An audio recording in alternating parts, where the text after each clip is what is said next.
அறிவியல் ஒளி இதழ் எனக்கு மாதம் மாதம் வருகிறது. மாதம் மாதம் அதை படிக்கிறேன் என்று சொல்ல முடியாது, ஆனால் வருகிறது. அதை புரட்டி பார்க்கிறேன். சில நேரங்களில் புரட்டி பார்ப்பதற்கு கூட நேரம் கிடையாது. சில கட்டுரைகளை படிக்கிறேன். அதற்கு பிறகு அந்த அறிவியல் ஒளி இதழை அழகப்பா பல்கலைக்கழகத்தில் உள்ள வளர்தமிழ் நூலகத்துக்கு நான் தந்து விடுகிறேன்.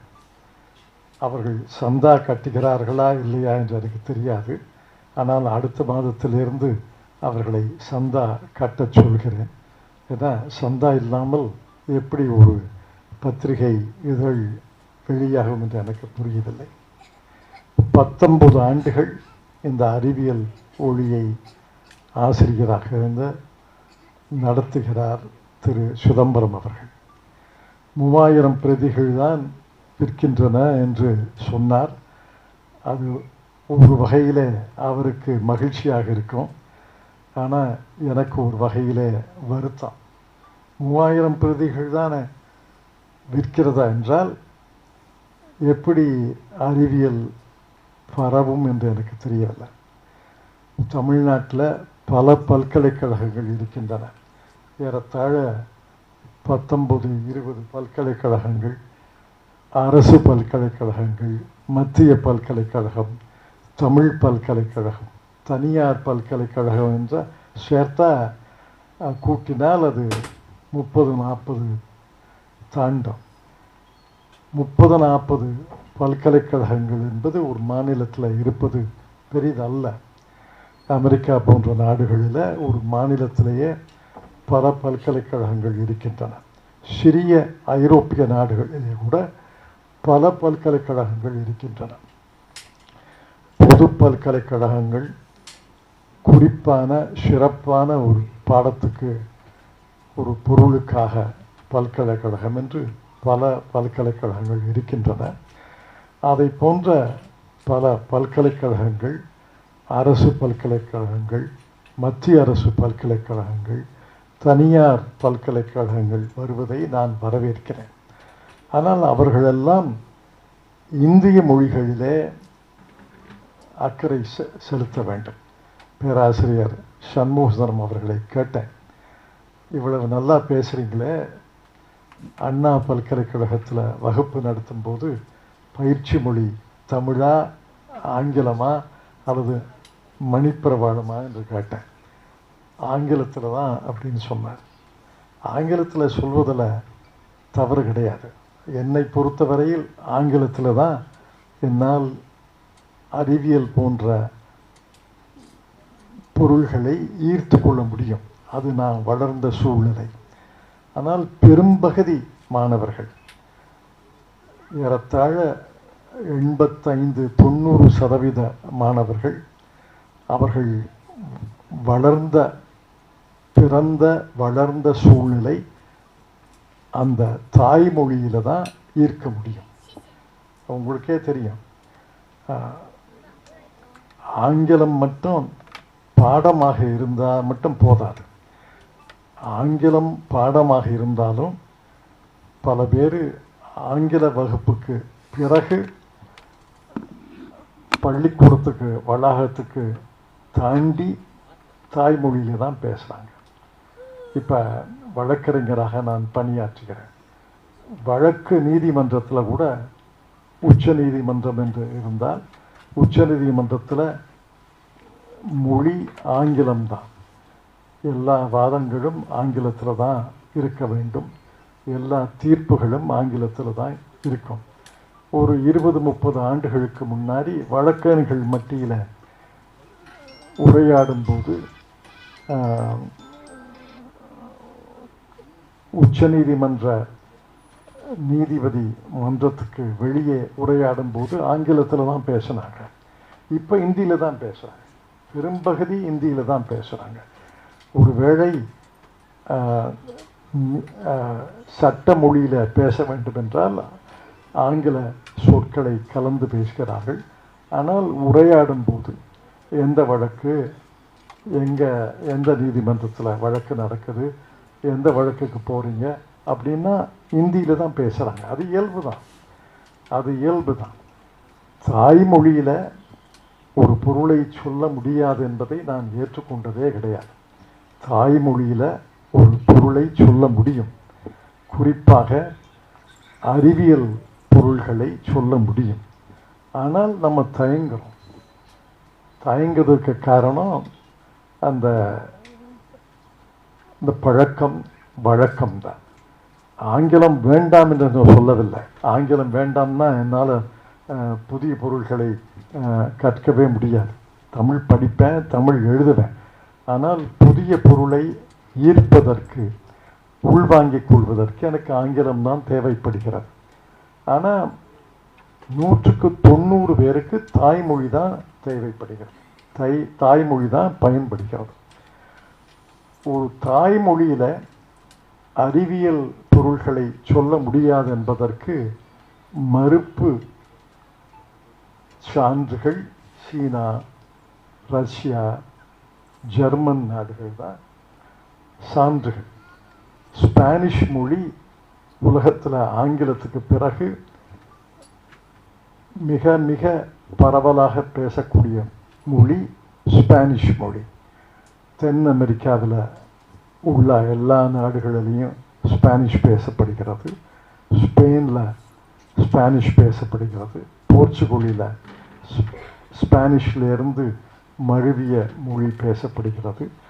பல பழைய காலனி நாடுகளில் நம்ம இந்தியாவில் எப்படி ஆங்கிலத்தை பயன்படுத்துகிறோமோ, இங்கே பிரிட்டிஷ் காலனியாக இருந்ததால் ஆங்கிலத்தில் பயன்படுத்துகிறோமோ, ஃப்ரெஞ்சு காலனியர்களாக இருந்த நாடுகள்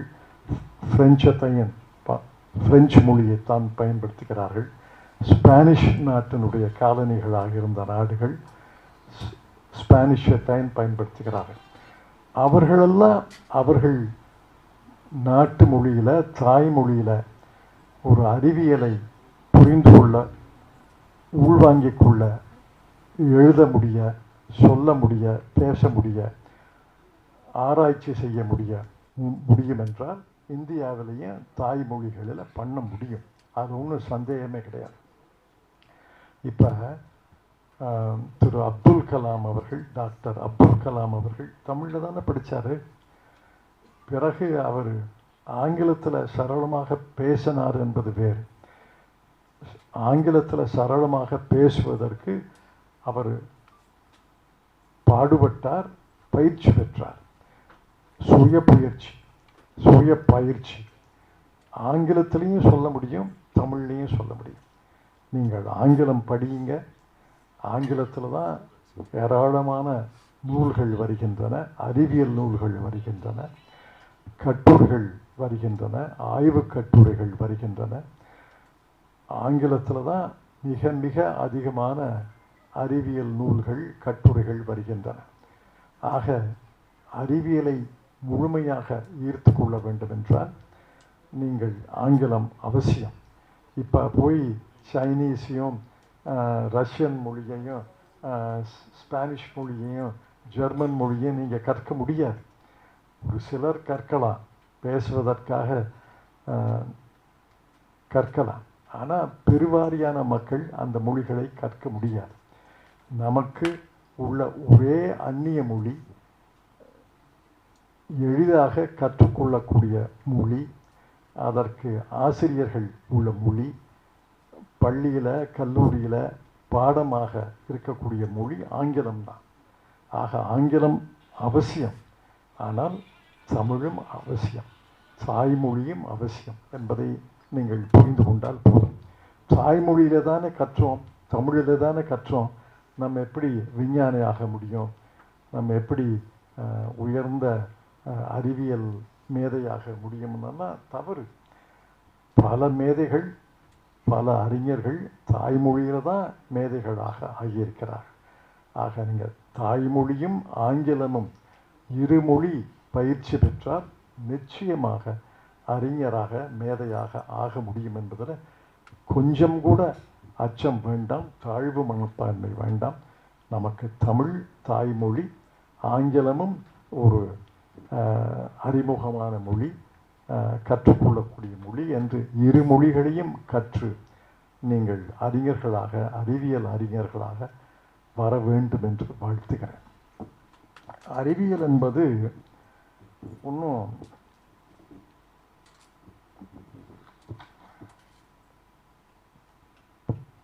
புதுமையான அல்லது சிரமப்பட்டு அதை கற்றுக்கொள்ள வேண்டிய அவசியம் இல்லை. அறிவியல் என்பது இயற்கையிலே இருக்கிறது. உதாரணத்துக்கு இந்த அறிவியல் ஒளியினுடைய கடைசி இதழில் ஒரு குறிப்பு வந்திருக்கு. ஒரு குறிப்பில் ஒரு அறிவியல் மேதை சொல்கிறார்,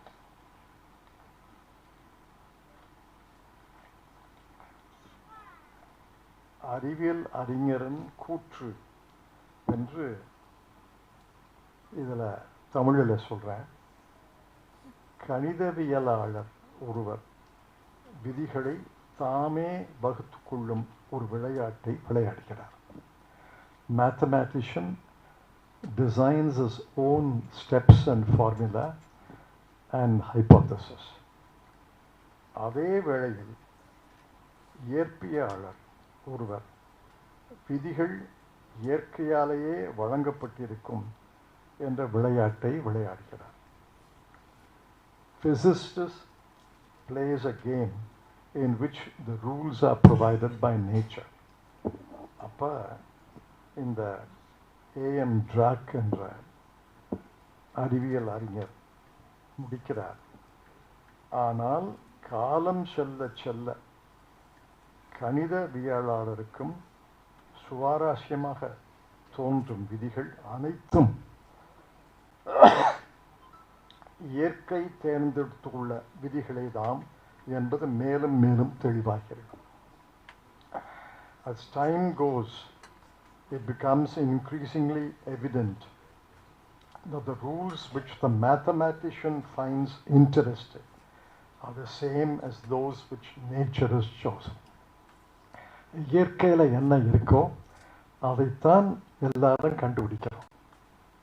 இயற்கையில் இருப்பதை கண்டுபிடிக்கிறதுக்கே பல ஆயிரம் காலம் ஆகும். ஆக இயற்கையில் புதைந்து இருக்கக்கூடிய உண்மைகளை கண்டுபிடிப்பது தான் அறிவியல். அந்த அறிவியலுக்காக அறிவியல் ஒளியை 19 ஆண்டுகளாக நடத்தி வரக்கூடிய திரு சிதம்பரம் அவர்களை நான் பாராட்டுகிறேன். இந்த அறிவியல் ஒளியினுடைய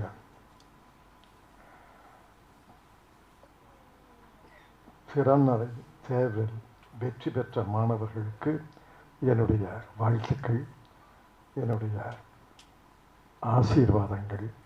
தொடர்ந்து அறிவியல் துறையில் ஒரு 100க்கு 10 மாணவர்களாக தொடர்ந்து ஈடுபட்டாதான் வாழ்க்கை முழுவதும் அறிவியல் பாதையிலே, அறிவியல் கண்டுபிடிப்புகளை, அறிவியல் அறிவில் முழு நம்பிக்கை, முழு கவனத்தை செலுத்து ஒரு 100க்கு 10 மாணவர்களாக இருந்தால் தான் அது அறிவியல் சார்ந்த சமுதாயமாக ஆகும். அறிவியல் சார்ந்த சமுதாயம் என்றால் மொழி, இலக்கியம், விளையாட்டு இதையெல்லாம் புறக்கணிக்க வேண்டிய அவசியம் இல்லை. நம்முடைய நாடு மக்கள் தொகை மிக அதிகமான நாடு. ஒவ்வொரு தலைமுறையும் நூற்றுக்கணக்கான, லட்சக்கணக்கான இளைஞர்களை உருவாக்குகிறது, லட்சக்கணக்கான மாணவர்களை உருவாக்குகிறது. அதில் சிலராவது ஒரு 10% அறிவியலுக்காக தங்களை அர்ப்பணித்துக் கொள்ள வேண்டும் என்பதுதான் என்னுடைய வேண்டுகோள். ஒரு துறையில் அர்ப்பணித்துக் கொள்வது என்பது சில எளிய விதிகளை பின்பற்றினால் போதும். அதை பேராசிரியர் சண்முக சுந்தரம் சொன்னார்கள், திரு ஆசிரியர் திரு சிதம்பரம் அவர்கள் சொன்னார்கள். எளிய விதிகள் தான். நேரம் தவறாமை, கவனம் சிதறாமை, அதை புரிந்து கொள்ள முடியாவிட்டால் புரிந்து கொள்ளக்கூடிய வகையில் புரிய வைக்கிறவிடம் கேட்கணும். அதில் ஒன்றும் கூச்சம் நாச்சம் கிடையாது. ஒரு ஆசிரியரை பார்த்து எனக்கு புரியலை, எனக்கு சொல்லிக் கொடுங்க அப்படின்னு சொல்கிறது ஒன்றும் அதிசயம் இல்லை. எனக்கே பல திருக்குறள் குறளை படித்தா புரியாது, அந்த பொருளுரையும் படித்தாலும் புரியாது. அப்புறம் யாருக்காவது எனக்கு தெரிந்த தமிழ் நண்பர்களுக்கு கேட்டு இது என்ன பொருள், உண்மையான பொருள் என்ன அப்படின்னு கேட்டுக்கிறதில்ல. ஒன்றும் தவறு கிடையாது, நம்மளால் தெரிஞ்சு கொள்ள முடியாது. இப்போ செயற்கை நுண்ணறிவு வந்தது, ChatGPT போட்டால் உண்மை வரும் என்று சொல்ல மாட்டேன், ஆனால் ஒரு செய்தி வரும், ஒரு பதில் வரும், அதிலிருந்து சில புரிஞ்சு கொள்ளலாம். ஆக நமக்கு புரியாத விஷயங்களை, நமக்கு தெரியாத விஷயங்களை ஆசிரியர் போன்ற ஸ்தானங்களிலே இடங்களிலே இருப்பவர்களிடம் கேட்பதில் ஒன்றும் எந்த தயக்கமும் எந்த கூச்சமும் இருக்கக்கூடாது. அந்த அளவுக்கு சில எளிய விதிகளை பின்பற்றினாலே உயர்ந்த நிலைக்கு வர முடியும் என்பதற்கு அப்துல் கலாம் போன்ற அறிஞர்கள் சான்று. அவர் ராமநாதபுரத்தில், ராமேஸ்வரம் பக்கத்தில் ஒரு சின்ன கிராமத்தில் பிறந்தார். அந்த கிராமம் இன்றைக்கும் அப்படி தான் இருக்குது, ஏறத்தாழ அப்படி தான் இருக்குது. ஆனால் அவர் விண்வெளி துறையில் எவ்வளவு சாதித்தார் என்பது எல்லாருக்கும் தெரியும். அவரோடு நான் நெருங்கி பழகி இருக்கிறேன். அவர் குழந்தை மனம், குழந்தை மாதிரியே நடந்து கொள்வார். ஆனால் அறிவு கூற்று என்பது, அறிவு கூர்மை என்பது அலாதியானது, அபாரமானது. அவர் தான் இந்த விண்வெளி துறையில் பல இந்தியா பல முன்னெடுப்புகளை நடத்துவதற்கு காரணம். அதை போன்று நாமும் உயர்ந்த நிலைக்கு வர வேண்டும். நம்முடைய துறையில் நம்ம புதிய முயற்சிகளை செய்ய வேண்டும். அந்த புதிய முயற்சிகளே புதிய கதவுகளை திறக்க வேண்டும் என்ற நோக்கத்தில் நீங்கள் படிக்க வேண்டும், எழுத வேண்டும், புரிந்து கொள்ள வேண்டும், ஆராய்ச்சி செய்ய வேண்டும் என்று உங்களுடைய வாழ்க்கை. இந்த திறனறி தேர்வு என்பது பல ஆயிரம் பேர் போட்டி போடுறாங்க. இந்த பல ஆயிரம் பேர் போட்டியில் உங்கள் திறனறி தேர்வை மெச்சி இந்த பரிசுகளை வழங்குகிறார் என்றால் மற்றவர்களுக்கு திறனறி தேர்ச்சி இல்லை என்று பொருள் அல்ல. ஒரு போட்டின்னு வந்தால் 1, 2, 3 தானே பரிசு வழங்க முடியும். இப்போ ஒலிம்பிக்கில் போடுறவங்களுக்கு தங்கப்பதக்கம், வெள்ளிப்பதக்கம், வெண்கலப் பதக்கம்.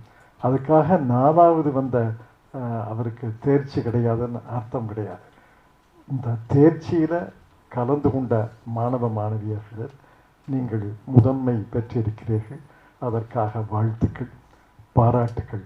இந்த பரிசுகளை உங்களுக்கு வழங்கி வாழ்த்துவதற்கு என்னுடைய மகிழ்ச்சியை தெரிவித்துக் கொள்கிறேன். இந்த வாய்ப்பை தந்த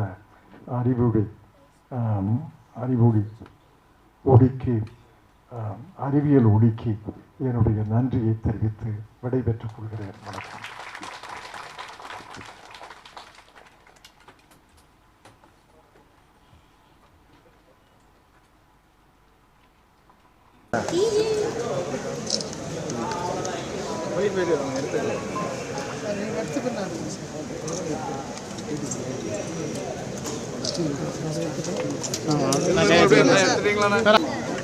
வாட்டாத